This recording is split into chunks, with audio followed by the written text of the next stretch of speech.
Welcome to Paddling Adventures Radio. I'm Sean Rowley, and this week I am flying solo. Unfortunately, Derek can't join me this week as he's got some things to take care of. But we have the Quiet Adventures Symposium coming up next weekend, so what I decided to do while he's not here is go through past years that we've recorded at the Quiet Adventures Symposium down in Michigan and pull a couple of the interviews that we had done there that I know Derek and I both have enjoyed doing and listened to. So that's what we're going to do tonight. We're going to listen to those, and the first one was all the way back in episode 160, and we got to go all the way back to March 7th, 2019. That seems so long ago now. And we ended up chit-chatting with the folks from Chicago Adventure Therapy, or CAT. Derek was looking through the book and thought, these sounds pretty cool, what they're doing down there. So, we went over and we talked to Andrea Nepper and Brianna Haynes and got them to come over to the booth, and we sat down, we did a little interview with them and found out all about Chicago Adventure Therapy and what they did and all that. And you know what, we really enjoyed that one. It's still one of our favorite interviews that we have done. So here's the first of 3 things I think we're doing this week's show. Like I say, all the way back from episode 160, March 7th, 2019, Andrea Nepper and Brianna Haynes from Chicago Adventure Therapy. So our next guests are from the Chicago Adventure Therapy. We have Andrea Nepper and Brianna Haynes. Welcome to our podcast. Thank you. When I was looking through our guide that we got about the presentations that were coming up, I saw leadership, I saw paddling, I saw kids, and I saw your name. So I'm saying, you know what? Growing up, getting outside, paddling, any outdoor activity really. And as we were talking off air here, that I was an air cadet and I did all the leadership courses and stuff like that. And I think that really helped me in my future life. Endeavor, that sort of stuff. Yeah. And so when I see that sort of thing, especially, we're big on the getting the kids outside thing, sure, right? Sure. So when I saw that, I'm thinking, okay, we got to talk to Andrea here. And awesome. So let us know, what exactly is your program? Sure. So Chicago Adventure Therapy, it's an organization that I founded, and we work with Chicago youth, and we use outdoor sports to build life skills. I'm a social worker and started it as a clinical program. We work with partner agencies, other youth-serving agencies in the city, and we provide programming during the summer. And then what was happening is that programming ends with those agencies and access to the sport closes for our young people, because that was the only way they had access. And for some of them who did programming with us, they didn't even know these sports existed. And so then it's this thing where it's like, hey, look at this cool thing that you didn't know existed. Have fun with it. Sorry, you don't get to ever do it again. And so we said, and some young people did it, and they were just like, yeah, glad I did that. I don't need to ever do it again. It's like, okay. But other folks said, I want to learn everything I can about this. And so very early, so we just celebrated our 10th season, program season. And very, very early on, we started saying, hey, we need to figure out how to keep this access open. And so we started what we call CAT Paddling Community, or CAT PC. So Chicago Adventure Therapy, we call it CAT. And it's a community of paddlers, and it is current youth participants and past youth participants and local paddlers and local coaches, and we paddle together. And we do something paddling related twice a month all through the year. And what we have learned in CAT PC is that the thing that is most impactful is building leadership skills. And that as you build leaders, you are building youth who become young adults who are an agent in their life and in their community and in bringing more young people into the sport. And so every time that we do something together, what's really, really important to me is that every single person there should be learning something new. I should be learning something new. All of my coaches should be learning something new. Somebody who's paddling for the first time should be learning something new. And every single person who's there should be contributing something. They have something to give. They have something to teach. They have something to impart to somebody else. So it's not a thing where there's the experts and the people who aren't experts. Everybody is learning something new, and everybody is giving something. And so somebody may have paddled with us once, but if somebody is there who's new, then we'll have that person who's only been there once. They can lead because we say, hey, can you show this person who's new how that life jacket should fit properly? Right. And that's leadership, and it's a tiny, tiny little piece, but that's a way they can do it first. And as they continue in the community, we give them bigger pieces and bigger pieces and bigger pieces, and it should be a challenge, and it should be hard. But the more we give them really authentic leadership where they are leading a portion of the program, the more opportunity there is also for them to fail, right? And to fall flat on their face. And failure is part of success. It is. No, that's good. Yeah. Okay. We've been hearing these all. Gotcha. Afternoon. Okay. So failure is part of success, but we also have to be ready to step in, and if the pieces start falling apart and someone is going to fall on their face publicly in front of the whole group, we have to be ready to step in and help collect the pieces. And it might be that we step in and lead with that person, or it might be that we step in and kind of take it back, or it might be that we just step in and ask a question. And if we ask that one question, that helps the person who's out there kind of in over their head to all of a sudden be able to get it back again. Right. If that makes sense. And it's a big confidence thing as well. I mean, failing, you fail, but if you can learn from that, or if you're about to fail and then can turn it around, and you're going, we did it, and that's a big confidence booster as well. I think so. Yeah. I don't know. What do you think? I do think that I agree with a lot of the stuff that was said. Right. I started off as one of those youth. Oh, look here. I started off as one of those youth leaders. So, not youth leaders. I'm sorry. I started off as one of the participants in the program back in 2014. And I pretty much just loved the sport. I never knew anything about kayaking. I didn't even know how to build a tent. So I learned that stuff with Kat. And I actually lost contact because I came through one of those agencies that she was talking about. Okay. And I lost contact. It was before we started Cat PC. Right. And so we didn't have that way of staying So you've involved. developed since then. Yeah, so I lost contact, and Chicago is a small world, and I ran into someone that I remembered who one of our staff. Yeah, who did one of great. the trips with us. And I saw her on the train, and I was like, hey, didn't you do a trip with us, blah, blah, blah. And so she's like, yeah, and I was like, I really want to come back. And I was like, but I have no way of, communicating with them. Exactly. And so that's when, and I didn't think to, Facebook, Chicago Adventure Therapy, because they've always been there. Yeah. I just didn't think of that.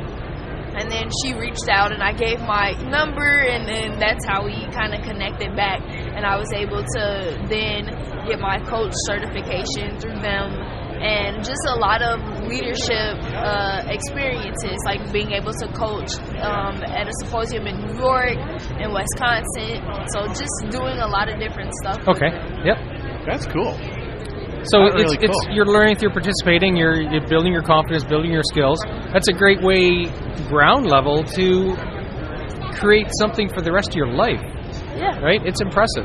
That's it's an impressive program. And then they also, like, the CAT PC is not just like an organization that you can just reach out to when it's time, like when there's events going on. Yes. Like, you can access them whenever, and Excellent. they're a big support system. That's amazing. And I feel like a lot of the people who chose to stay because of that reason. Like me, like, I don't have family like that, and they're like a family to me because they're there for advice. Like, when I need advice, when I need someone to talk to, like, they're always there. They've been supporting me and my family. I have a 4-year-old, and then I have a 2-week-old, and so they've been helping me just through the process and with everything. Nice. Wow. So we call it Cat Paddling Community because when we started it, we had a couple staff and a volunteer and a couple young people who did the planning for it. And at one point we were like, hey, we need to have a name for this. And it's not because a name is important, but we need to have a name because we have to have a way to talk about it. Exactly. And one of the young people who was involved, who was part of the planning of it, he was adamant that the word community be part of it. And not a guy who I would have guessed would say that, but he was adamant that community needed to be part of it because that's what we were. We're a community. And if you think about it, I mean, any outdoor sport, like, you do it because you love the sport, right? But you also do it for the people, and it's a community. And we talk about the outdoor community. We talk about the paddling community, right? And exactly. And he was the one who said we have to have the word community in here. And it really has become a community, and it's kind of cool. We paddle together, we teach each other, we learn from each other, we support each other in our lives, and I don't know, I guess to me that's the way it should be. Well, you know, it is. I mean, I got into paddling, I mean, I was doing some solo stuff, and then I was on a forum for Algonquin Park up in Ontario, and I just started chatting with people, and then I started meeting a few people, and then there was a few more people, and all of a sudden you got this big group of paddlers with the same, you know, interest.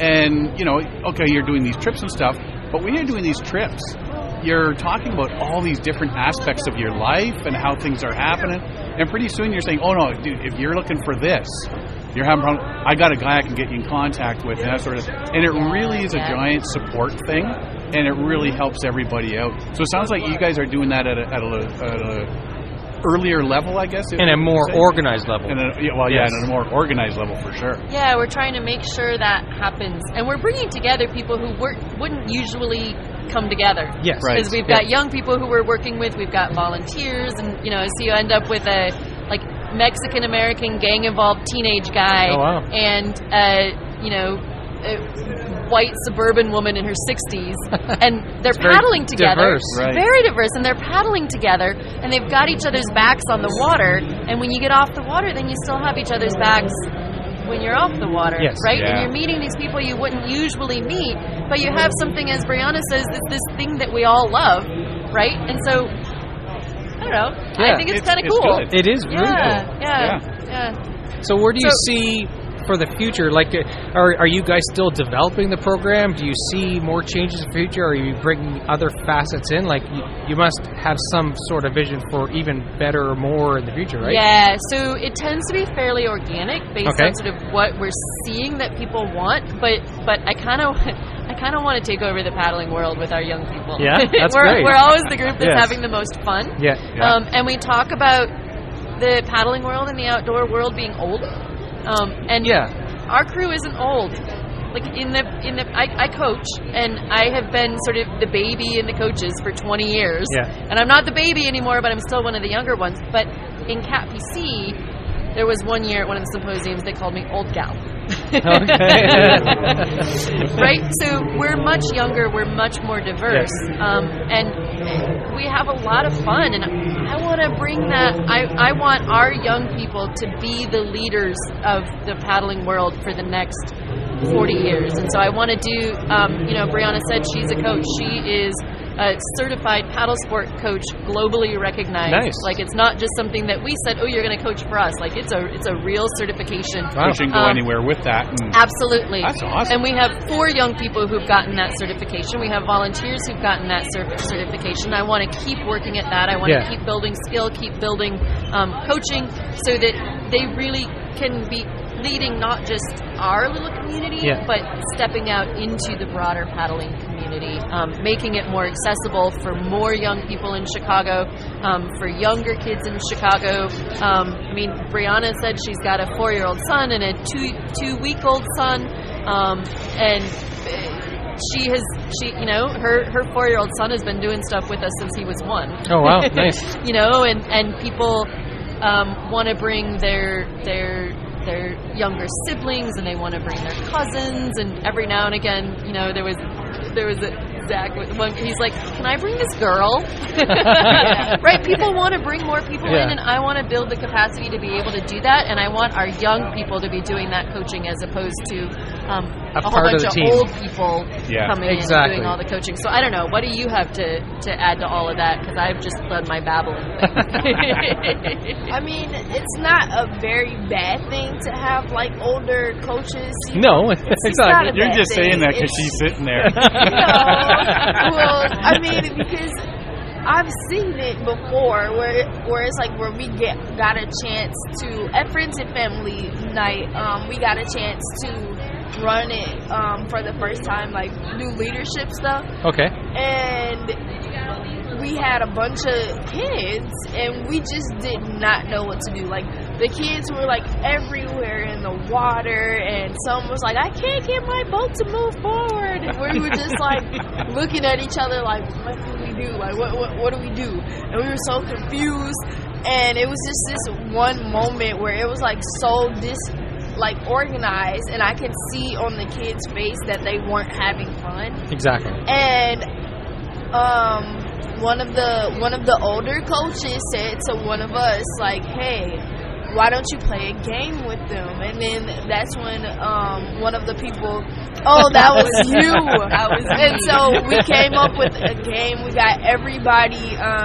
together, and we did, Sharks and Minnows. Okay. And they had a blast. We had, like, people in the water, capsizing people, and it was safe. Everybody had life jackets on, but it was awesome. No boats spearing people. And you could see that those kids had fun and they wanted to come back. They were like, this is something that I would do, and I think that's the biggest thing, is making sure that they have fun.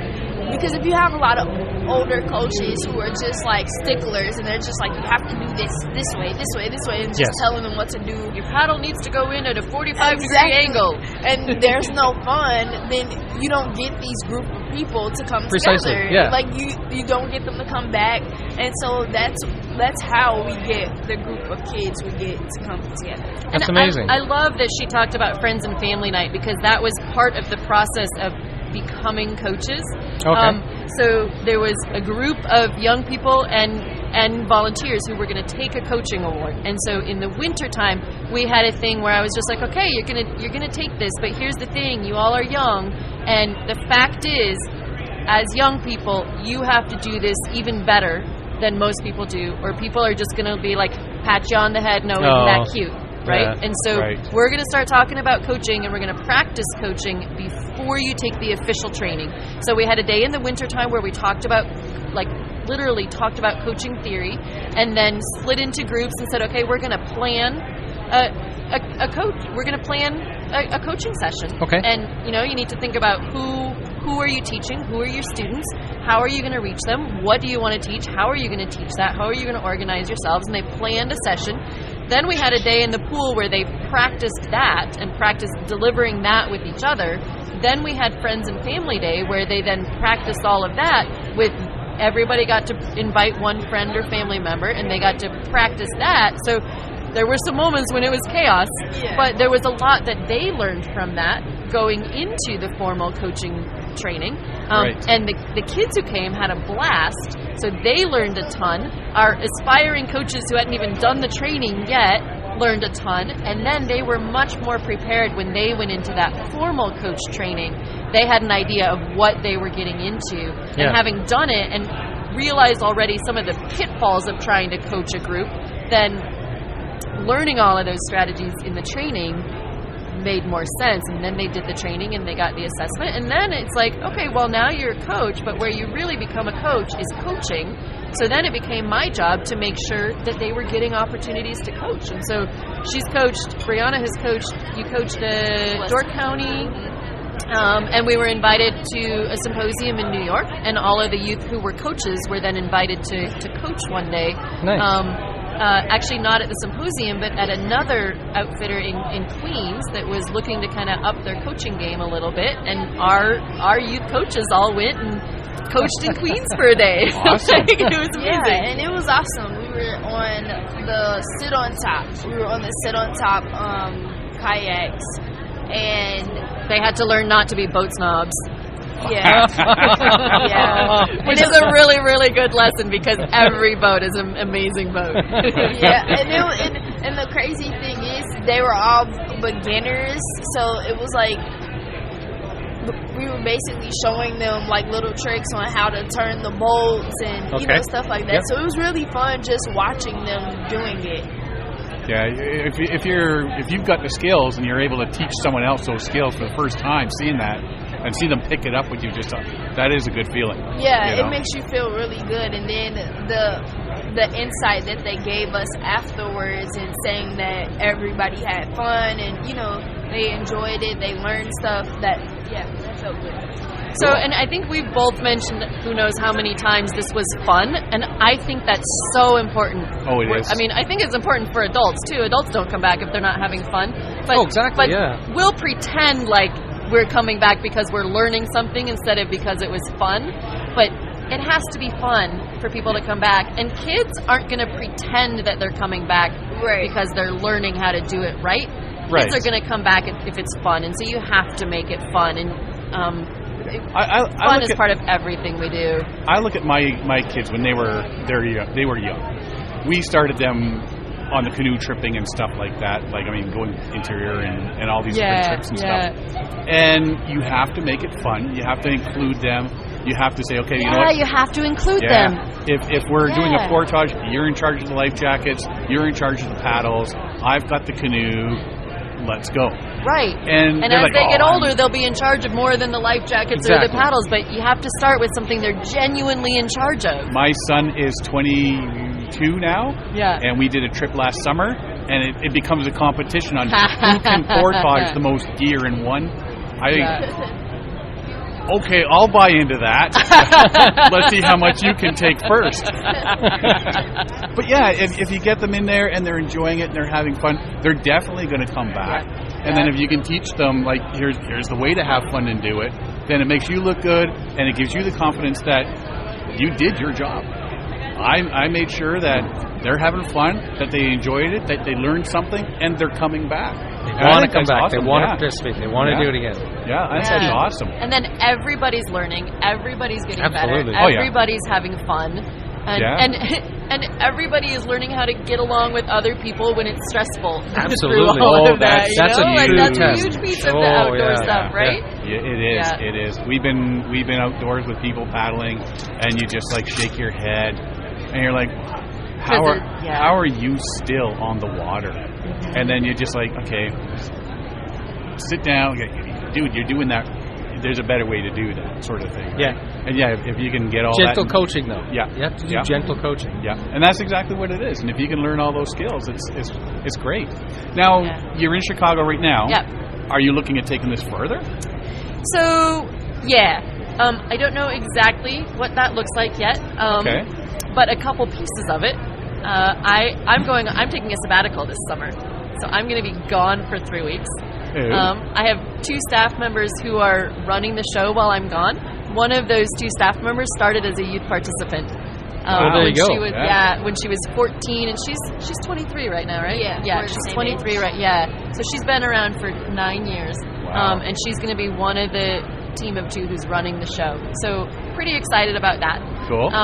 And then my hope also is that in taking a sabbatical, I'll get a little bit of distance so that I can come back with the bigger picture again, because it's so easy to get caught up in all the day-to-day details. And when I come back, my hope then is also to be in a slightly different role, because they're going to be doing it without me, right? So I don't need to come back and do all the stuff I've been doing because they're doing it without me. So that gives me a chance to move back into that role I was in at the beginning, that's about what is the vision and what is the big picture and what's the next big thing. And one of the things that I'm looking at is just how do we become more sustainable? Because we're a small nonprofit that I founded. We still work out of my home. Oh, wow. We're trying to move that this summer. We just launched a capital campaign today, Chicago Adventure Therapy, www.chicagoadventuretherapy.org. You can give us money towards that. And one of the pieces of that capital campaign is to get to be able to pay rent to get in a space that's not my home. So looking at how do we increase sustainability, but also how do we, in increasing sustainability, how do we look at programming that brings in some money? That our young people who are coaches, who are leaders, would be delivering that programming and getting paid for it. So it's youth employment, right? So that we have a little bit more steady revenue streams. Right. And then the other thing that I'm looking at is how do we make it bigger? How do we take the young people who are already working with us, who are already working on leadership, who are already coaches, more people who want to become coaches, how do we use them to then bring more people in? How do we get more young people in Chicago doing this? Because we get young people coming and paddling with us, and they've grown up in Chicago, but a program with us is the first time they've ever seen Lake Michigan. Really? Wow. Yeah, think about that for a minute. Yeah. Growing up in Chicago and you've never seen Lake Michigan, right? So I want to get more young people doing that, and I want our youth who are leaders to be leading that charge. Yes. Right? But it's got to be only if that's what they want.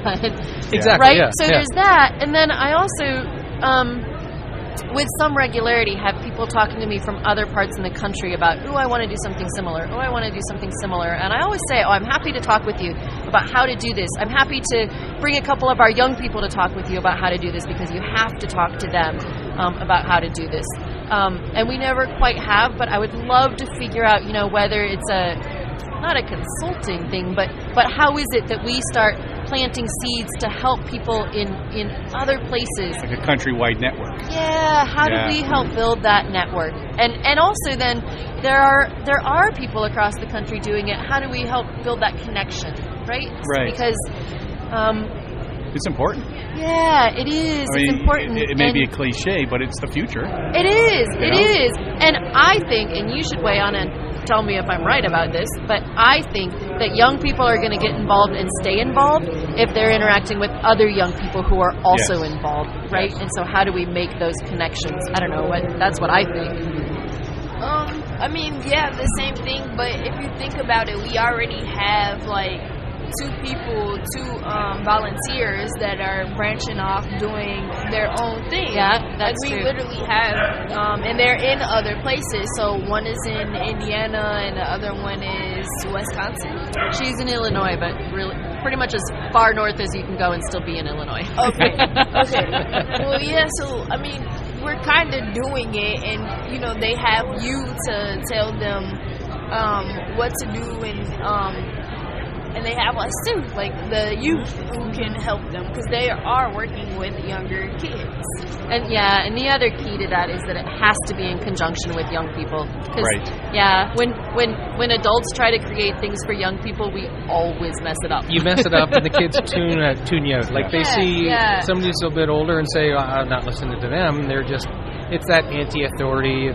But if you have your other kids the same age talking, your peers, peer to peer, and that's a great way to send the message, to communicate, and how to build a program like that. Absolutely, and I think then also young people see themselves in the leaders. Yes, right? They become leaders, and they buy into it. They take ownership. Exactly, I think so, because in the outdoor world, it's mostly old white people, right? Yes, and we sadly. have mostly young people of color. And so then as we have those youth who are becoming leaders, the new youth coming in, they get to see themselves in those leaders. And they see themselves in Brianna a lot more than they see themselves in me. Exactly. And I was actually going to say that, the youth are driven by seeing other youth do it. Because I know I was able to see other people, and I was like, I want to do that. I want to do that one day. And here I am now, working towards it, and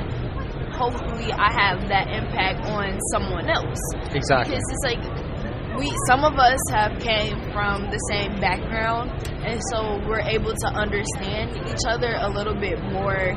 Versus some of the older coaches will come from the same background, so we're able to relate to each other. We're able to help each other, give each other advice. I'm not saying that the older coaches, they can't, but it's just a little bit more of a connection that we have, peer to peer, right? And so we're able to say, hey, look, I used to be the same way, and this is what you can do, or not even what you can do, not telling them what to do, just giving them advice, exactly. This is what I did, and this is what I went through, and I feel like it impacts them in a positive way, and it helps them to be able to see stuff differently and also be able to change their lives around. Precisely. Because I feel like that's the biggest thing, like getting them off the streets, getting them to see something different, and getting them to experience something different, whether it's like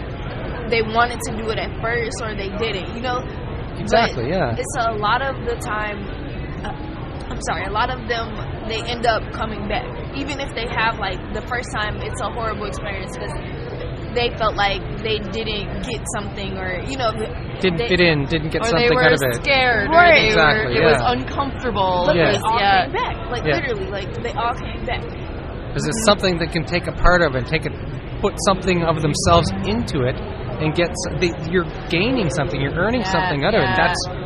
It's not monetary. It's not a piece of property. It's something inside you that you're building on, and you're saying, I can do this. This is amazing. I can take a leadership role. I can be a part of a team, peer to peer. Yeah, and that I know I keep coming back to it, but I think that leadership piece is so important. Just like you said, right? So we have another young person who also has that coach award, and we laugh a lot because the very first time she paddled, she did not like it at all. She was at a symposium, and we asked at the end of the day, we were debriefing, and just kind of how was it, and there was a volunteer who couldn't paddle because she'd had shoulder surgery, so they were all calling her Grandma Debbie, and I said, Grandma Debbie wishes that she was on the water with us, so just give her a snapshot of the day. How was it? And this particular young woman was the very first person to start talking, and she says, Grandma Debbie, it was horrible.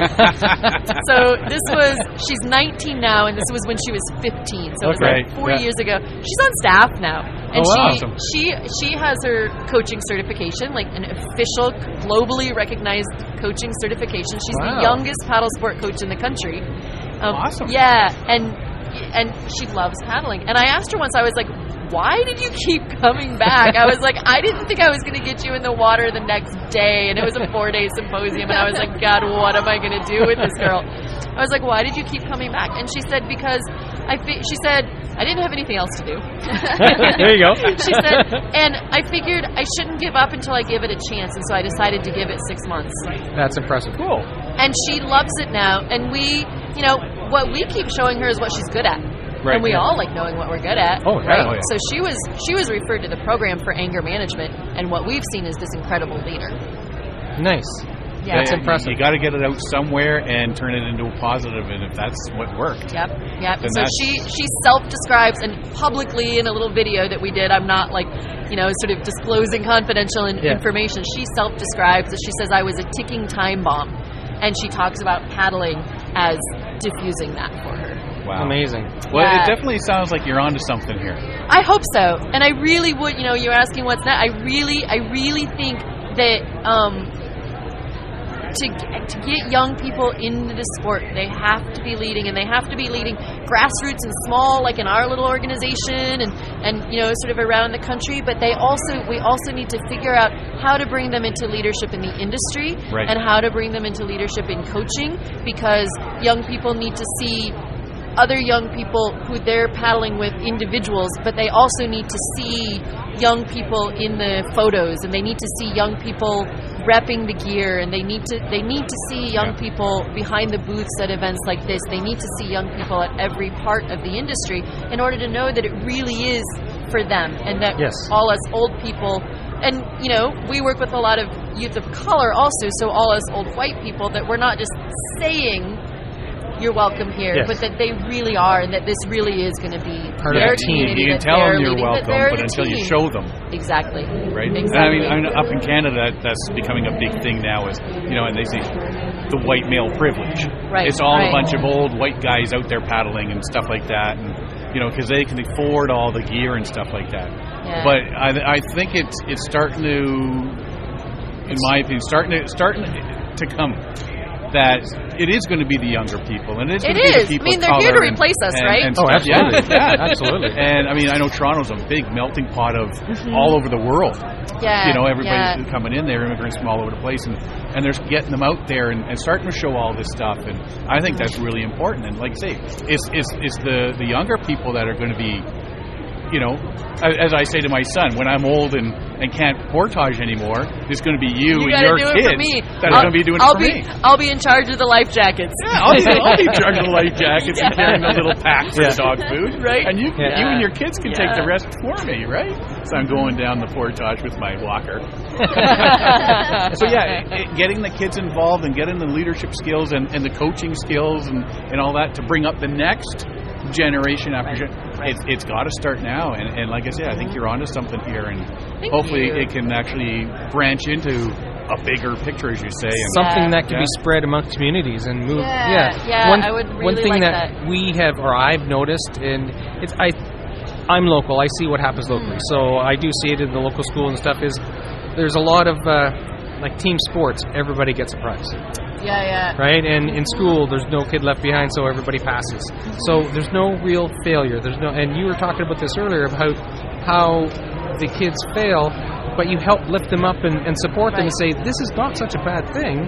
This is a learning opportunity to make yourself better. And so one thing that always concerns me when it comes to the lack of failures is you get pushed through the whole school system. You go out into the real world, and your first failure is in the workforce. Right, and then what do you do when you fail? You don't have any idea how to deal with failure. You don't know. Failure is a critical piece of success. Yes. You have to know how to fail. It's a critical piece of success, right? And so for me, in our sort of regular summer programming, one of the things about training our staff, and especially our summer interns, right? So they're in college or maybe graduate school, and they're so excited about this, and they just want to go out and be cheerleaders. And I'm like, you know what? That's great. But there's going to be somebody who doesn't hit their goal. And there's going to be somebody who feels like they've failed, and the best we do for them is not about cheerleading when they get to the top of a rope, or when they do a really good forward stroke. Where we do them the best is when we help them deal with what do you do when you don't hit your goal, and that sometimes you don't hit your goal right away. You fail in that a whole lot of times, and how do you reset and then try again? Precisely. And that's a huge skill, and we talk a lot about how do you keep going. How do you keep going when it's hard? How do you keep going when it doesn't work? In the face of failure, how do you keep exactly moving forward? And how do you reset what those interim goals are? And when do you need to change the goal? And when do you not need to change the goal, but you do need to set a whole lot of interim goals in between? And but you have to be able to deal with failure. And if it's just about cheerleading, we're not doing anybody any good. But so to help people deal with failure, and to say failure isn't the end. Failure is a step along the way to success, and how do we help people understand that also? So that I always say we're strengths-based. We elicit people's strengths, we pull it out, we hold a mirror back to people about their strengths. But a failure is a part of that. Strengths-based doesn't mean that we don't fail. Right. Yes. And so then I try to model that too, and oh my God, is that hard? Because I don't want people to see when I fail.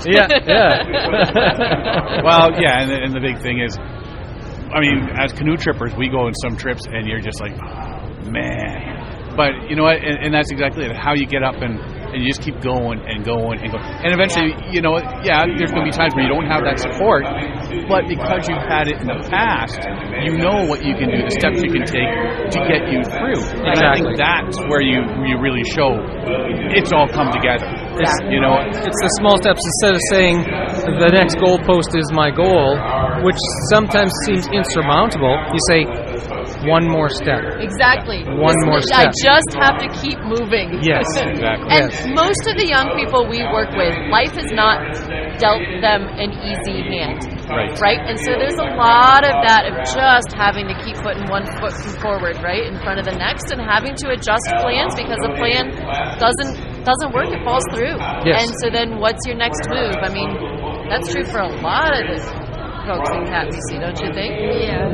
But I think failure also like teaches other people like how what not to do, kind of. Correct. And I Learn think I from have others' like the mistakes. biggest example of that. I was coaching in Door County, and I was demonstrating a wet exit. Okay. And so we had always talked about the importance of making sure that little loop on your skirt was out. Yes. And when I went under the water, I did not check to make sure mine was out and it was tucked in. Oh no. And I could not get out, but they thought that I was like doing what they were saying, what we were talking about, which is taking your time under the water and, getting a feeling Look how for the patient boat. she is. Exactly. And really, I just couldn't get out.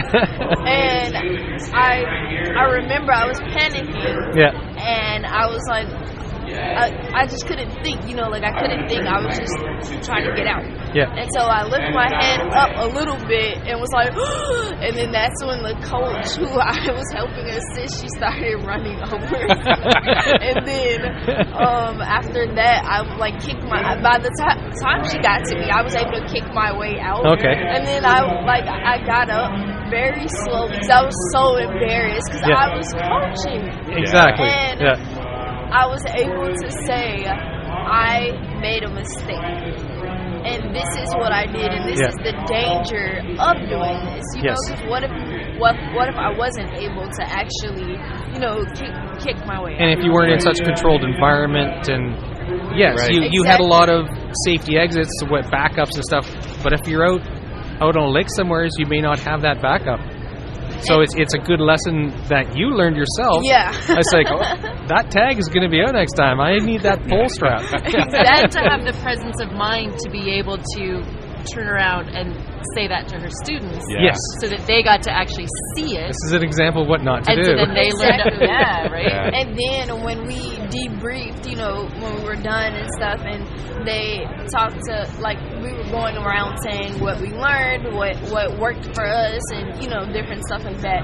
And a lot of the women said that was an eye-opener, and it was very scary to see that, for everybody. We all thought that you were just demonstrating and blah, blah, blah. And I was just like, yeah. And I just had to have this, smile on my face and, just say, yeah, that's why you always make sure, just be this positive person. But deep down, I was like, you're so stupid. What are you just messed up in front of all these people. And, so it was just so embarrassing. But I was able to, not show that I was embarrassed. Exactly. And to become after that and be able to get out and do more coaching is a big thing as well. Yes. Yeah. Right. And I did do more stuff after that. Awesome. The next day, actually. Yeah. It was a symposium. Right? Get back on the horse. Right. You have to. Yes. Some of the same women were in my class. There you go. See what she does today. And that's it. We'll do dumb things. I mean, even after 30 years of canoe tripping, we'll do something stupid. And then the next day we're just like, Yeah. But you know what? Yeah, show 5, me someone 6 who years doesn't down do dumb the stuff, road, right? you're sitting there. Remember the time you did it? Oh man, that was so dumb. And you'll laugh and you'll laugh. Yeah. And I mean, you're telling the story today, and that's exactly what it becomes. It was a learning experience, and people probably learned from it. But you know what? Afterwards, you can say, you know what? Yeah, that was me. Yeah. And it's important. That's a huge thing. It's very important. It's important to share. Yeah. Where I work, we call it operational experience. So this is something that happened.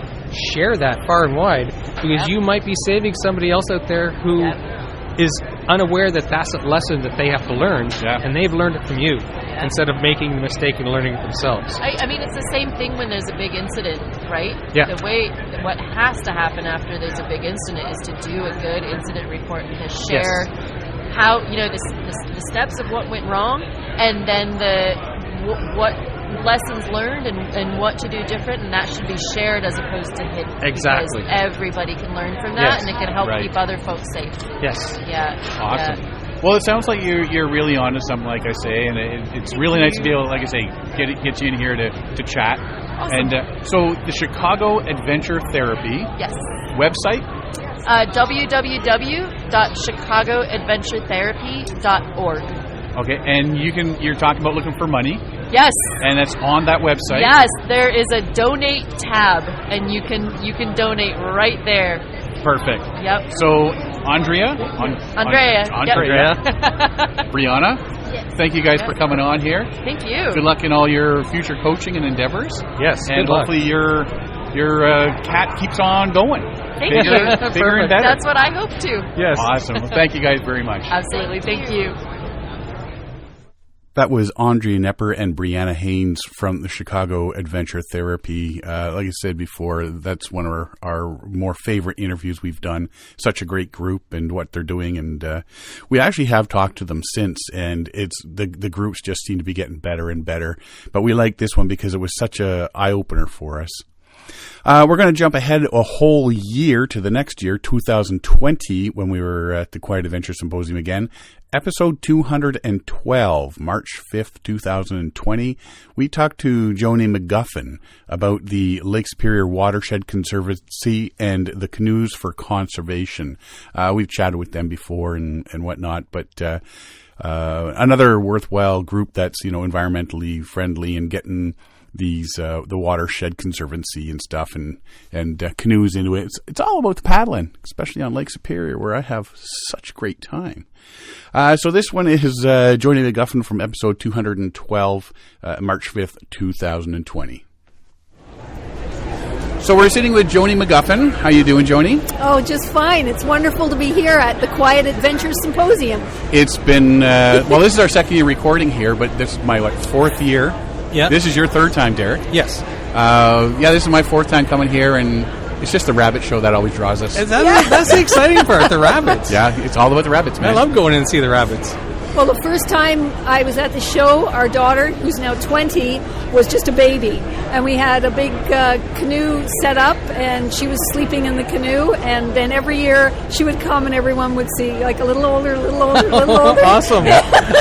She grew up coming to Quiet Water. That's pretty cool, because this is their 25th year, right? 25th year. Yeah. 25. Yeah. I know, it's amazing. And it's the first year with the new name, I believe. Cool. Yes, Quiet exactly. Adventure Symposium. Yeah, I might call it Quiet Waters. That's right. It's Quiet Adventures. Yeah, I've been doing that all weekend, still trying to get that out of your head. Yeah. Quiet Adventures Symposium. Yes. So you are going to talk to us today about the Canoes for Conservation. Sure. To start, Yeah. so what is Canoes for Conservation?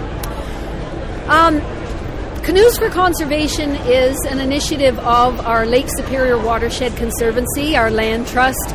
And we wanted to, as we get into more history about the Conservancy, it'll start to make even more sense. But we wanted to get people out on the water in a safe, inclusive, accessible way with interpretive guides. Oh, wow. And a big 36-foot canoe is an awesome way to do that. Yes. Last year was our inaugural year on the St. Mary's River and the eastern shore of Lake Superior. And we can take up to 14 people in the 36-foot canoe, and it's so stable a platform. We had we had lots of elderly people, lots of people who've never paddled before, lots of people, different age groups. So you had grandparents with grandkids and so on. Anyways, I love this one woman who said, she's 85, and she said, I haven't been in a boat since I came across from Italy 60 years ago. Oh, wow. In a boat. Yeah. And then she's in this big 36-foot. She's in a 36-foot canoe holding a paddle in her hand. So, Nice. That's cool. Yeah, you're paddling radio, it's just how do I grew up going to a cottage in Muskoka. My husband, Gary, a cottage on Rabbit Lake in Temagami. And those kinds of growing up things at a camp or a cabin were just what you did in Northern Ontario. Right. And there's so many people now who've never ever had those kinds of experiences. Exactly. And so they're adults, and the idea of getting in a canoe, like even like a two-person canoe, it's a big step for It's them. intimidating, it's scary. It's Yeah. Yeah. Whereas, so what we would do with the big canoe is for our interpretive tours, they're 1.5 hour to 3 hour tours on the St. Mary's River in Sault Ste. Marie. It's a Canadian heritage river. and it's so like people learn about the culture and ecology of the region. They get all decked up with the bright PFD and the paddle, and they get in the canoe. And one of our guides, Peter, he always walks along the edge of the canoe just to show people how stable this canoe is. And then, everybody gets going, and I was amazed at how little of a geography footprint we were taking up for an hour-and-a-half tour. And then the longer ones we would do connected between the Canadian Heritage locks. The Sioux Locks is a part of Parks Canada. Right. And we go through the locks, and we Whitefish Island, known with Batchewana First Nations, Whitefish Island. And it's an amazing experience out there because that is the only outflow to the largest freshwater lake in the world, the St. Mary's River. Right. And so you've got the rapids there, and you're only looking at like a small percentage of what used to be the rapids. And so we do some stuff out there. We've got food and drink, it's just like making a kind of a really neat. We have cedar tea, and we have smoked whitefish, and then we take people down to the Canadian Bush Plain Heritage Centre. Right. We incorporated that. And we're putting in another dock this summer so we can connect with the new Anishinaabe Discovery Center. Okay. It's right at Algoma University, and there's a great exhibit there about when it was a residential school, and so we'll have more of Indigenous programming this year, and it's very exciting. So how long do the tours usually last? Well, anywhere from an hour and a half to 3 hours. Definitely ones that go up the lake. Like one of the tours is paddling out to see the pictographs that's out from Sinclair Cove on the eastern side of Lake Superior, in Lake Superior Provincial Park. Okay. And so most people, they just access seeing the pictographs by walking there. It's a very rugged trail, and so that's really challenging for a lot of people. Whereas if you get in the big canoe, now you have this whole experience in the way the painters, the original people who painted on that great canvas of rock. It's one of the best pictograph sites in all of Northern Ontario. And you approach it on the water, and just being on Lake Superior and seeing, and you get to see some of the pictographs that you can't see if you are on foot, because there's a ledge that goes along beneath, and it ends, and some of the pictographs are around behind the ledges. Okay. So that's really a lot of fun too. Batchewana Bay, Pancake Bay, like really simple stuff. And a lot of these were along the old voyageur routes. Yeah. Absolutely.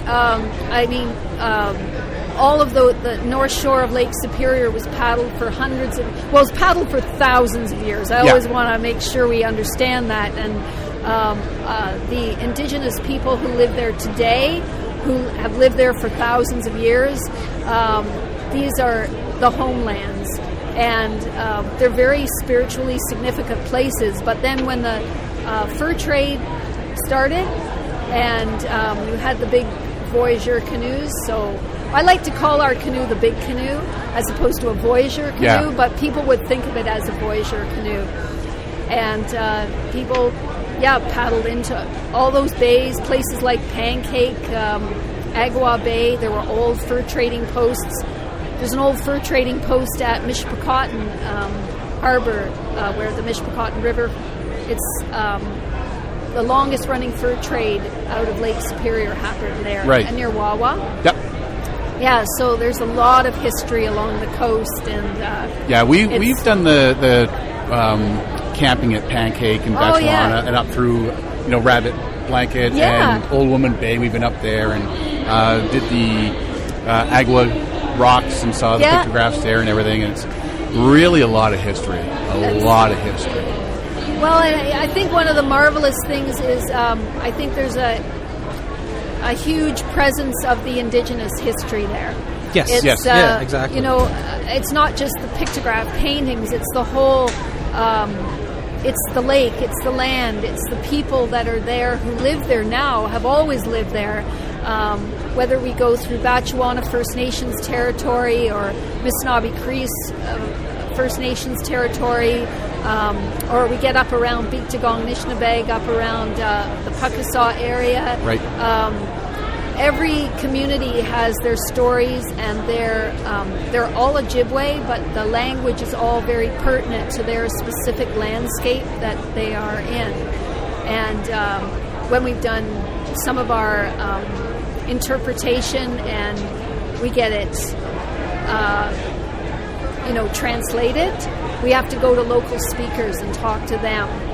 And anyways, the water trail is another big story besides Canoes for Conservation. Yeah. But the Canoes for Conservation was a way to bring the water trail to life, like I said, on Lake Superior in a safe, accessible, inclusive way. So how did you come about creating this? Where did it come from? The Land Trust is the Lake Superior Watershed Conservancy. It's a bit of a mouthful, but it is not just the lake.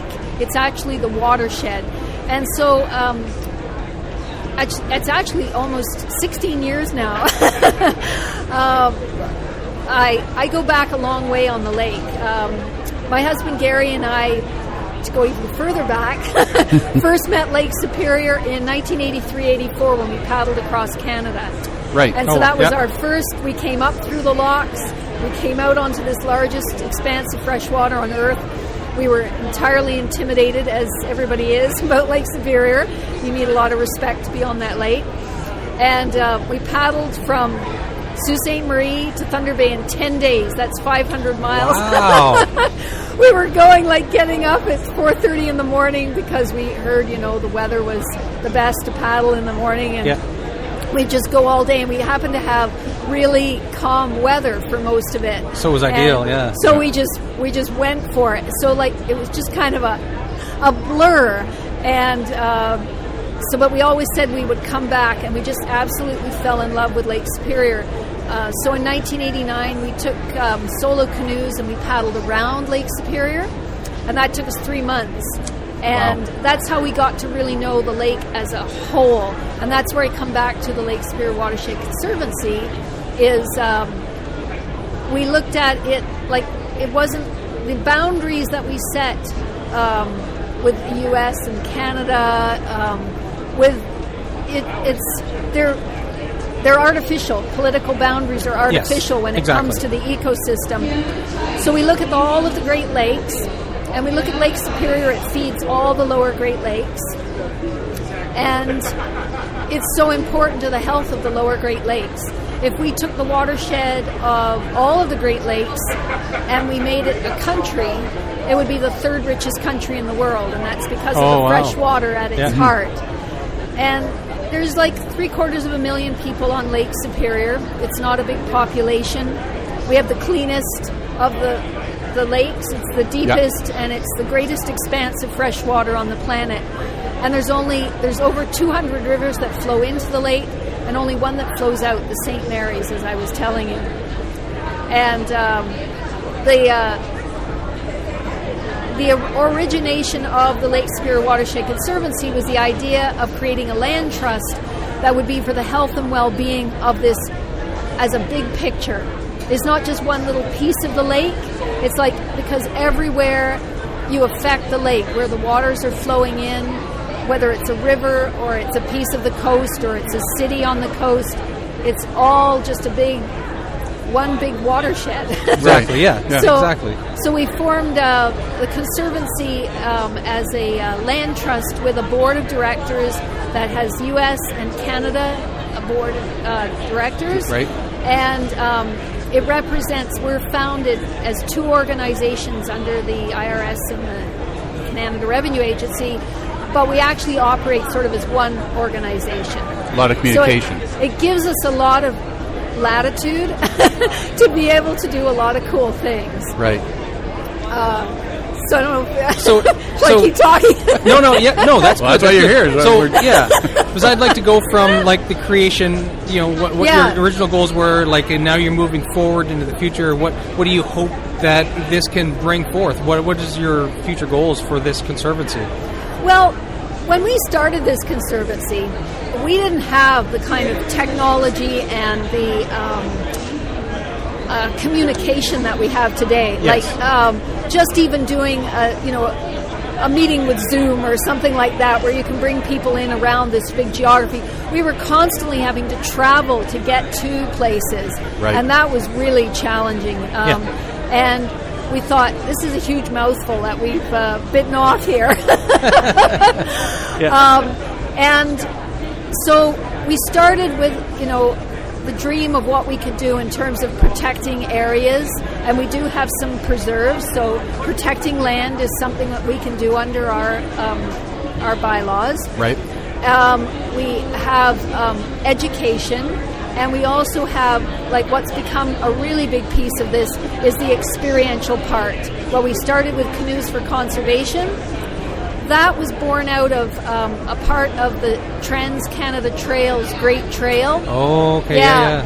So they came to us in 2013, and were wondering how they were going to finish this big gap in the Trans-Canada Trail, which was the north shore of Lake Superior.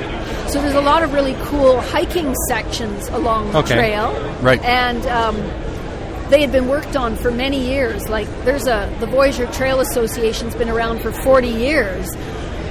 But we know, Gary and I knew, having walked the Appalachian Trail, which is a 2,000-mile footpath, that there's 9,000 people as volunteers that keep that trail open.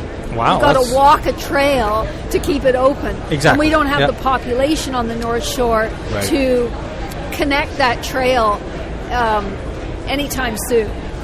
But there are these amazing sections, of walking trail, and we saw, the obvious way to get this done by our sesquicentennial in 2017 is to make it a water trail, because nature has built the trail.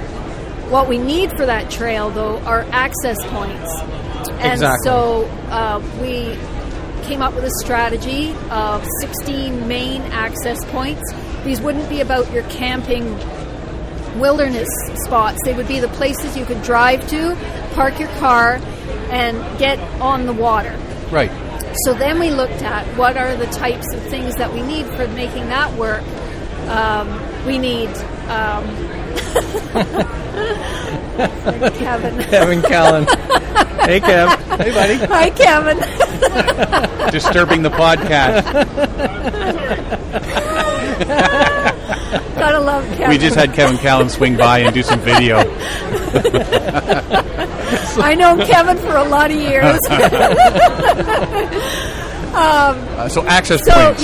Access points. The really exciting piece of this was that we said, okay, so we're going to work with all these different communities. We ended up with 16 partners that included Puckasaw National Park, 2 provincial parks, and then 11 communities and 2 lighthouses. So as an NGO, and an indigenous community too, Beektagong Nishnabeg up near Puckasaw. So this was a really exciting and huge project for us to take on. We're a small organization, and we were going to be the oversight to 1,000 kilometers of this 25,000 kilometer trail that goes ocean to ocean to ocean.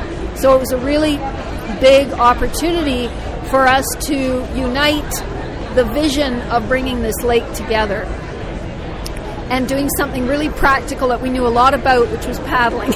Yes. So what we did at these access points, we looked at the site, and we got a wonderful woman, actually, she's here today in Michigan, she's from Michigan, Cindy Burkhauer, who looked at our sites to make them universally accessible. Perfect, so we wanted from the parking lot to the docks to be accessible, and making things accessible for someone in a wheelchair makes it accessible for everybody. The pathways are, the material for the pathways makes them walkable for everybody, whether you're elderly or you've got children with you. They're wide enough so that you can carry your 2 kayaks with your friend. Everything about the design of the site was really imperative that we look at universal access. So that was the starting point. And then we said, what do everybody need? They need washrooms. They need the docks. They need picnic tables. They need, some kind of interpretive signage. So we put a package together and figured out what are we going to do for each one of these sites. Right. So not everybody had the, like Scriber, for instance, was not a good place with its big, steep, rocky beaches to have a dock. Right. Yeah. No, exactly. But yeah. another place like Growcap, which is a harbor, or Terrace Bay is a great example because that little community off the Slate Islands, it's quite famous for the Slate Islands, but it's on the North Shore. And once they put in the Universal Access Dock and the Water Trail Access Point, they were able to match funding and get a whole lot more docks. It's an amazing site today. They've got lots of docking for everybody, and it's made a really great water trail access point. And other places like Thunder Bay are putting in docks this year, Universal Access docks, which they didn't at the time. Right. And it gave communities a way to work together too, like Red Rock and Nipigon are not that many miles apart, but they weren't connected with one another. Well, the water trail connects them. They each have a water trail access point, and then they have great hiking trails. So, well, you'd figure Thunder Bay yeah. would have some sort of access. Well, they do, but it wasn't really, like now that it's dedicated as part of the Great Trail, right? The Trans-Canada Trail's the Great Trail, that made it, gave it that, personality as being part of the whole of an ocean-to-ocean-to-ocean trail. And it's significant because Thunder Bay it's sort of the ending point to our part of the trail. Right. But when you get there, you pick up a bicycling trail. Then you pick up the Path of the Paddle trail. And it's different type of paddling because you're going inland. Right. There's a really, I guess, I'm sorry, I'm mumbling. No. With the a city like Thunder Bay, it's really the only it was the only main city on the trail that we worked with, and their resources were, they've got a really nice harbor. They've been really working on their waterfront. They have the Kaministiquia River and the old, Fort William Historical Park. So all these attributes, but they're often, they're not connected, but they are connected by the water. Right. So there's a lot of stuff happening on the Thunder Bay waterfront now. It's really exciting, and so our water trail is just part of that experience. So you are you're a charitable nonprofit. Yeah. So for a lot of the funding for a lot of these improvements and going forward. Yeah. So signing up for these water tours and stuff is a form of the funding, I assume. So do you get government funding, and how do you? How do we survive? do that? For the access points. Yeah. The Conservancy itself, because we're nonprofit in Canada, United States, we have funders, donors, and so on as part of it to keep the doors open at the Conservancy. And a big project like this, we put in $1.2 million worth of infrastructure, and we oversaw that. But Trans-Canada Trail, it was TD Bank, it was the federal government, it was the Ontario Trillium Foundation, and Northern Ontario Tourism was a wonderful partner in it. And so some of those bigger projects, you need big partners. Yeah. When we started Canoes for Conservation last year, Northern Ontario Heritage Fund and FedNor and the City of Sault Ste. Marie helped step up. And Grey Owl Paddle's a wonderful paddle company out of Cambridge, Ontario. Brian Dorfman, who we've known for many, many years, stepped in and provided us with not only some funding, but all the paddles that we needed for our 2 canoes. And we were able to get... Sparky's waving at me here.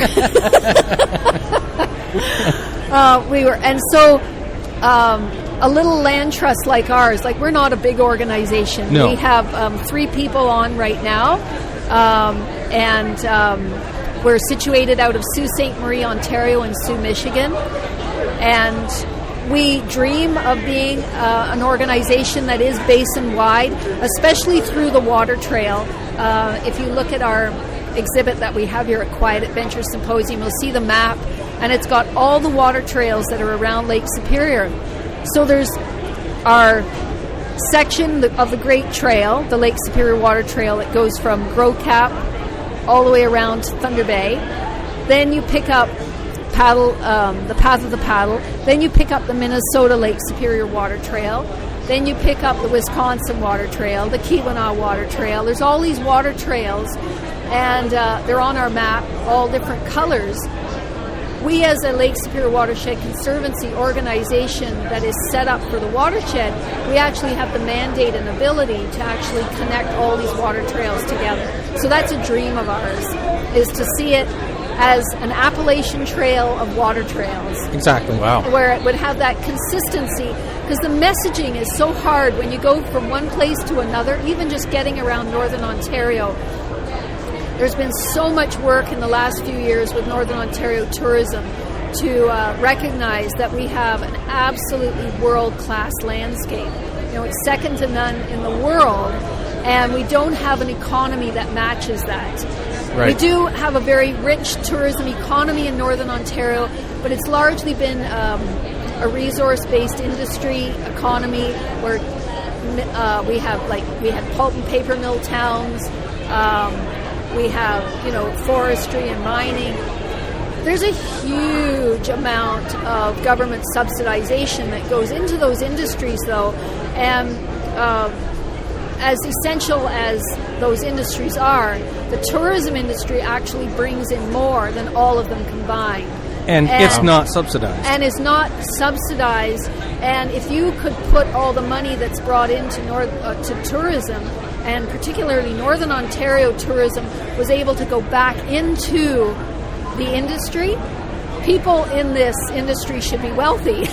Exactly. Yeah. But most of them do it as a love of life and heart, and they love the people, they love what they do. And we have an amazing network of outfitters like all across Northern Ontario that offer so many different types of things. This Canoes for Conservation just is one little piece of a bigger picture. It helps enlighten people and make people aware of the need for the Conservancy, and we don't communicate very well when it comes to like the water trails and nonprofits and so on. Like you always see that the logging industry and so on, they get what they want. They have the money behind them, and I think what we need to do is communicate better for our natural areas and lakes and watersheds, to preserve that for future generations. Is if we don't use it, we're going to lose it. If we don't talk about it, nobody's going to know about it. So this is something that we have to communicate better. We have to socialize better amongst the population, so that people can get out and use it and make it useful and preserve it for future generations. And this is fantastic that the Lake Superior Watershed Conservancy is helping communicate that need to preserve the backcountry, the waterways, and the water trails. And I think this is a fantastic thing that you guys are doing. Well, one of the things I'd love to add to what we're doing to expand on the Canoes for Conservation, or whether it's the snowshoe winter walks that we're doing, is that interpretation is really critical, and having guides is really critical. It's one of the areas that we're really missing out on. And so, like, if you take the Canadian Rockies, for instance, all the national parks out there, you have to have your guide certification in the Interpretive Guide Association to work in the parks. It's certainly, you need the skills for the canoeing or the hiking or the paddling or whatever it is that you're doing, the kayaking. But you also, by having that ability to interpret well, tell stories, be able to develop themes, make it exciting for people, learn how to make it relevant to people in this day and age, is to your audience, is one of the most critical features. Because when we started talking, I mentioned I went to a cottage when I was growing up, and so did Gary. And so innately know about wild places, and making your way around in the forest or along the shorelines, it's just home to you. Whereas if people don't grow up with that kind of thing, they're afraid of nature. Yes. Afraid, it makes them nervous, they're unaware. Yeah, and Yes. whether it's the little insects that we're looking at, it's the birds that we're listening to, it's the rocks that we're picking up, it's everything that you can learn with two really good interpretive guides.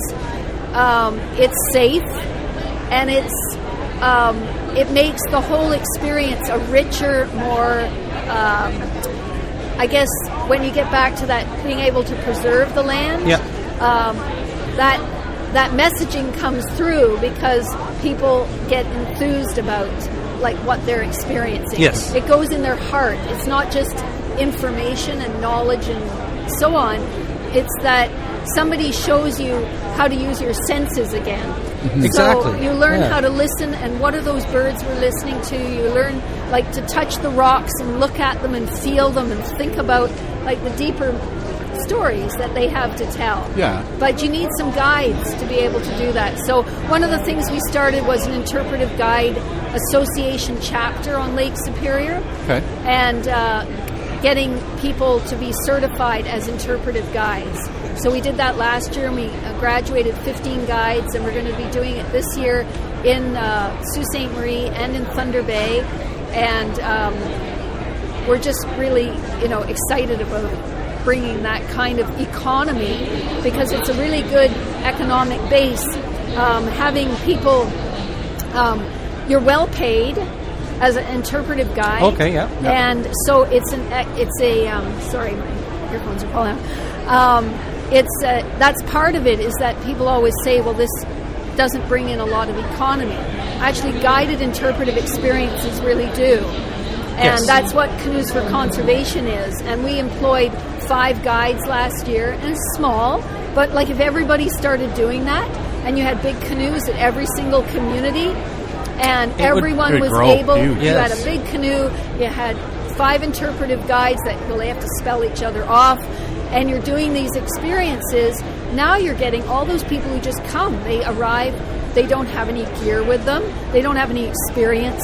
They're not going to just get in a kayak or a canoe. Lots of them aren't. No. But they can get in this big canoe, they can have this experience, and it's a jumping off then to being aware of this area. Maybe they'll come and they'll do more. They'll go bicycling, they'll go hiking, they'll learn about the different areas to explore. Exactly. So you're just drawing the people out, you're creating a new experience, and the more people come, the more you're bringing tourism dollars to communities that would be underserved normally for stuff like this. So it's win-win for everybody all around. The tourism comes in and they see a new experience. They experience something new, something different. They learn about the local community, the local watersheds, and local foods. Exactly.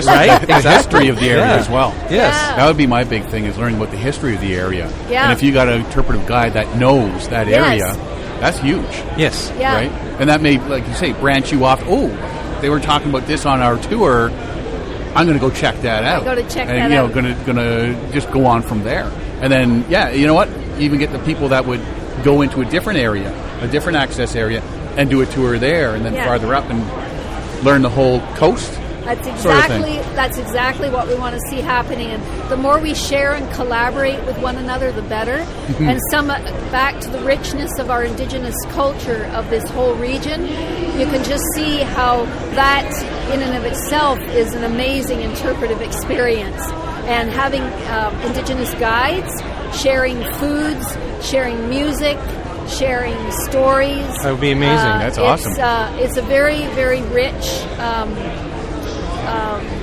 just way to live life. Yes. A rich experience, awesome experience for everybody. Absolutely fantastic experience it would be. Yeah. So if anybody wants to find out more about it, where do they go? Well, superiorconservancy.org is our website. I would say just jump right in there and you'll find Canoes for Conservation. You'll find out about some of our land trusts. Okay. Because one of the things, we're a mechanism for protecting land. Right. So one of our wonderful preserves is actually the Lake Superior Provincial Park. There's a group of islands called the Gargantua Islands, 20 islands. You'll see them on our website, and very fun paddling, part of the water trail, very spiritually significant to Indigenous peoples of our region. We're just, you'll see some of that, and you'll see about the water trail. And awesome. Well, thank you very much. It's great to have you out to talk to us. We've talked to you in the past about this over the last few years, but it's nice to actually get you talking to us about it so that we can help spread the message and socialize this message to the community and to the people and help grow and help support you. Thank you. Well, I appreciate the time today for you having me. I think that Lake Superior is a very remarkable place on this planet, and the people who live here, whether it's on the U.S. side, the Canadian side, or within our Indigenous nations, we have a lot to gain economically, but historically, culturally, and the whole richness of the region needs to be mined in a different way. Exactly. Precisely. That's a perfect way to put it. Yes. And I do like the fact that it's both sides of the lake. Yes. You know, we're not just talking about Canada, we're not just talking about the United States. Both. It's both sides. It's important that you have cooperation across the border you can't, if you try to preserve one side, you're going to be battling the other side. Yes. So it's one cohesive unit to protect the Lake Superior, right? Yeah. So, and that's why you can see with the water trail how critical that is, because a water trail would be that one common bond that we would have, all connected as one entity around the whole lake. So you call it the Lake Superior Water Trail. And now it's like that thread of that eco-cultural tourism thread. Right. And as you have all those different experiences all around the lake, we share amongst us all. It's a wonderful dream, and it's starting to come together. Yes. That's cool. That's really cool. Well, Joanie, thank you for joining us here today. Thank you for having me. Anytime you have more information to send our way, we'd be happy to share it with our listeners. Wonderful. Well, Thank you for coming today. Thank you. All right. So that was Joanie McGuffin talking about the Lake Superior Watershed Conservancy and the Canoes for Conservation. Great groups, and we really enjoy talking to Joanie. Actually, the one year we were chit-chatting with them because their booth was right behind us. So will hopefully happen again this year, and we'll see. Back when we started doing the podcast, started listening to some music and stuff and trying to find some paddling music, and I happened to come across this fella named Jerry Vandiver, and he had a bunch of stuff. So we ended up chit-chatting with him over, I think it was over Facebook at the time, and saying, hey, would you mind if we played some of your paddling songs and that? And it was hard to choose which songs to play on our podcast because, I mean, it's all paddling songs. They all resonate with us, sort of thing. And so we'd sit here and say, hey, let's play this one. And, Derek was, no, let's play this one. And I'm like, okay, well, we'll play this one then. And it just became a free-for-all, and we just started playing stuff. But we actually have sat down with Jerry a couple of times. I think he's had 3 different fiddle players with him in the time we've met. 3 or 4? 3, yeah. So in episode 213, which was again in 2020, we did episode 212 and 213 was for the Quiet Adventures Symposium. But Jerry, we interviewed Jerry, and he introduced us to his new album at the time, The Middle of Somewhere, and he also introduced us to fiddle player Caitlin Evanson, who's been with him a few times now. They got a few different projects on the go all the time, it seems, and having a lot of fun. They gave us a live performance of Blue Bandana Blues, and I know we have a couple of the bandanas sitting here, and we got all Jerry's stuff now. So it was nice to sit down with him at some point every time and, just listen to him play. And the fact that we got to get them into the booth and catch a live performance of one of their songs was awesome. So here's Jerry and Caitlin singing Blue Bandana Blues, and a little interview we did with them just before that. We have Jerry Vandiver. No. We do. Oh, my gosh. Yeah. And Caitlin Evanson. Evanson. No. Yes. Yes. Caitlin, who has played with a whole bunch of big-name people. Absolutely. Yeah, but you know what? None of those big-name people have paddled with her. As far as you know, maybe she's holding out on you. Well, I have my serious doubts, trust me. And I think it was determined. I think it was determined last night, as the theory went, that all the fiddling ladies get together down in Nashville, and there's a big jar with straws, and they all pick out a straw. Whoever gets the shortest has to tour with Jerry. And guess who lost? Yeah. This year. Let me say something. Caitlin is not a loser. That's for sure. She's a serious winner, and I'm glad to be with her. Awesome. Yeah. You enjoy paddling? Do I enjoy paddling? Absolutely. Yeah? Absolutely. No, I love it. Love it. Love communing with nature. Love the movement and connection to something so beautiful. Yeah, it's my fave. Perfect. Awesome. Whoops. Just fiddling with some buttons here. Here we go. Now, Jerry, you've got a new album out. I do. What's it Just called? came out. It's called The Middle of Somewhere. It's my mission to have people stop saying the middle of nowhere, because it's the middle of somewhere. Yes. You know, it's you not are always somewhere. Yeah, exactly. So that's the title, and there's a song on it by the same title as coincidence would have. Right. Yeah. Right. Okay. Signals behind us or something. I'm not Yes, sure what's no. going on. Collecting up I some thought gear. it was another fiddle player that drew those short straws. Hell no. It's the replacement. They held another draw. Congratulations, you're going on tour with the big guys now. No, actually, I love being able to do this on my own terms and play music with him and just call it. And so it's lovely. Thank you. Yeah. Well, if you're playing the big shows all the time, it's got to be nice to get down with Jerry here, and as a break, as a fun thing, not something so organized. And play not this. that You what say you're doing Jerry's is not organized? Oh well. Actually, have you met Jerry? that's quite a description. That's a proper description, actually. I spent time with Jerry in Nashville. I know Jerry now. You know, and he's saying this. The guy that's sitting across from him that he's making fun of is the guy that delivered to him 6 quarts of moonshine from Tennessee. I saw that. But I have those 6 quarts in my Yeah, so now he possession, so I can say whatever I Yeah, want. we'll see what happens next year. My wife will have words with me when I get home. Don't worry. So, new album, you can get it on iTunes? iTunes, you get it on paddlesongs.com, CD Baby, Amazon, Apple Music. It's everywhere. It's everywhere. Spotify. You're going to be at Canoecopia? Yes, we are. And you're going to be selling them there? Yes, and Caitlin will be there as well. Awesome. Yeah. Have you been to Canoecopia before? No, I have not. You're going to love it. I can't wait. She's a Canoecopia virgin. Ooh. Yeah. I know. I can't wait. I'll have to paint a V on my forehead and then do the whole thing. Right? Oh, yeah, there's a whole thing that goes on. Hazing. Oh, God. We'll start writing stuff down. We're starting a bad tradition, I can tell.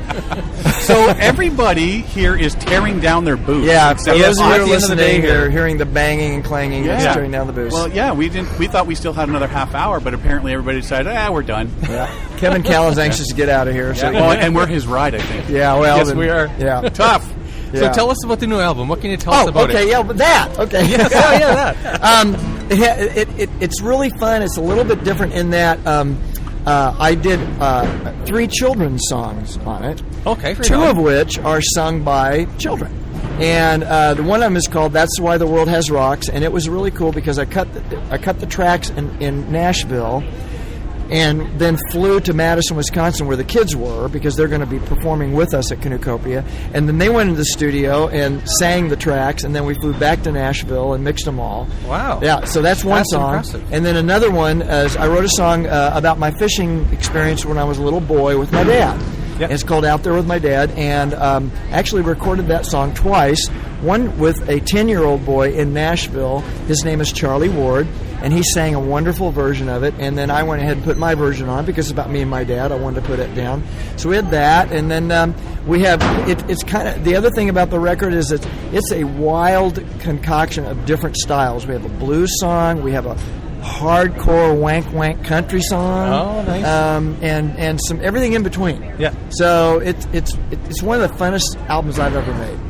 And I have another song on there that your listeners to as we're banging around with Kevin Callan's barrel there. That was his barrel just landing in the car. Anyway, I wrote a song last September in a canyon on the San Juan River in Utah after seeing 2,000-year-old petroglyphs. Oh. And I was really moved by this, and I wrote the song, came out really quickly, and when we recorded it, I solicited a Native American Mohican friend of mine, Bill Miller, and he did a chant on it, and it was quite mesmerizing. So there's a lot of influences in the record. I'm really happy with it.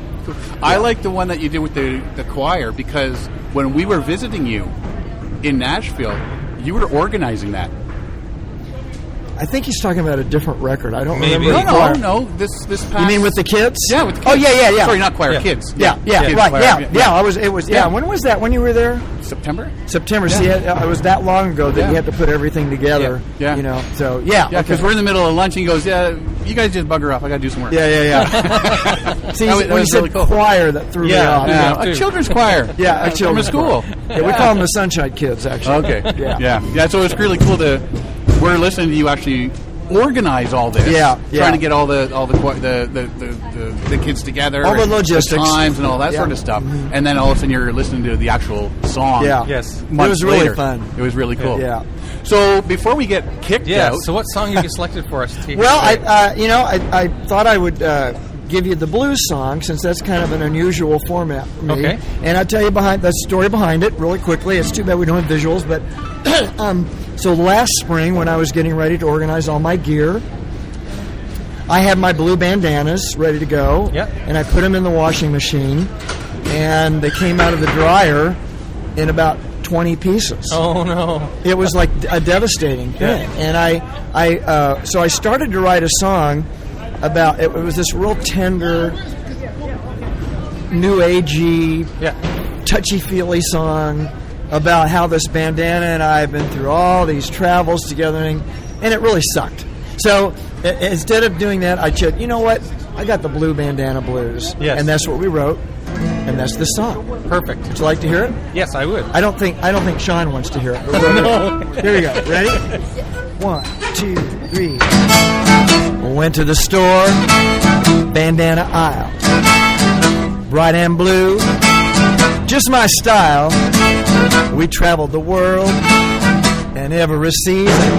Now that bandana is falling all to pieces. Got a trip coming up and I don't know what to do. With a rough and ragged, holy and haggard, blue bandana blues. Went back to the store, bandana aisle. I took a look around and nothing could be found. Now this one hurts, I ain't gonna lie.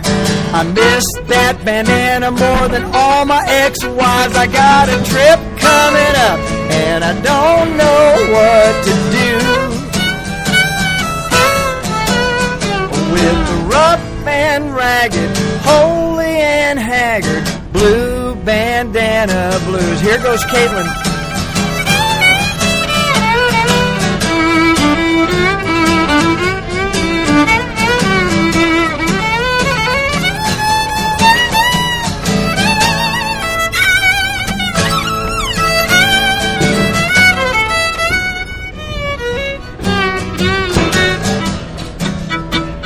Okay, Sean and Derek, this is the part where we need a little help. Oh, okay. I'm going to come up with some rhymes for the word bandana, and you're going to respond by singing, for a blue bandana. You better sing. Alabama Slammer. Okay, you're not allowed to sing. You're close, but not close enough. I'm supposed to sing those lines. Okay. You're singing the blue bandana. For a blue bandana. Good. Okay, here we go. Well, I went to Atlanta For a blue bandana and Texarkana for a blue bandana. Down in Savannah for a blue bandana. But I came up empty-handed for a blue bandana. By the way, guys, you guys really suck. I want to tell you. Thanks, man. Thanks. We're there for you, buddy. I wrote a letter to Santa For a blue bandana. And Hannah Montana. For a blue bandana. I called Carlos Santana. For a blue bandana. When he was in Havana. For a blue bandana. Oh, I got a trip coming up, and I don't know what to do. Actually, guys, you're really good. That was great. Rough and ragged, holy and haggard, blue bandana blue. Yeah, they're rough and ragged, holy and haggard, jostled and jagged, totally tragic, blue bandana blue. Don't let it happen to you. In your North Star canoe. Hiking Timbuktu. Drinking Kalamazoo. Not you. Nice, thank you. Oh, look at that. Private concert. Private concert. If anybody could see what we're seeing right now, like we are the last, pretty much the We're last the holdouts. booth. Yes, we're the holdouts. Yeah. We're like on strike. You know what? Let's play the whole album. Every one of your albums, right here, right now. Please will have to 8 drag hours us out. later. Yeah. Somebody go get us some beer. We're going to need lots. Yes. Sweet. I might add that Derek has a blue bandana right around He has his a microphone. blend. Yeah, Yes, I'm so very I have impressed. mine. Yeah.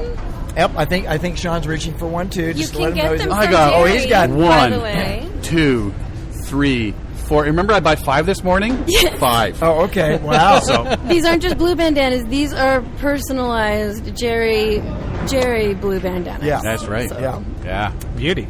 They Well, are thank- fashion statement. Fashionista, baby. Yes. Well, Jerry, we're really happy the new album came out. And Yes. we're really happy. Oh, look at this. We're being cleaned out around us. Yeah. We're hopefully Thanks for it really, joining us. Yeah. Hopefully it takes off. You're selling lots. Looks yeah, like there's a lot of people. So far, so good. People seem to love it. I'm really excited about that, and I'm having a lot of fun playing the songs. Good. You know, especially with her. Yes. She makes me sound a lot better than I really am.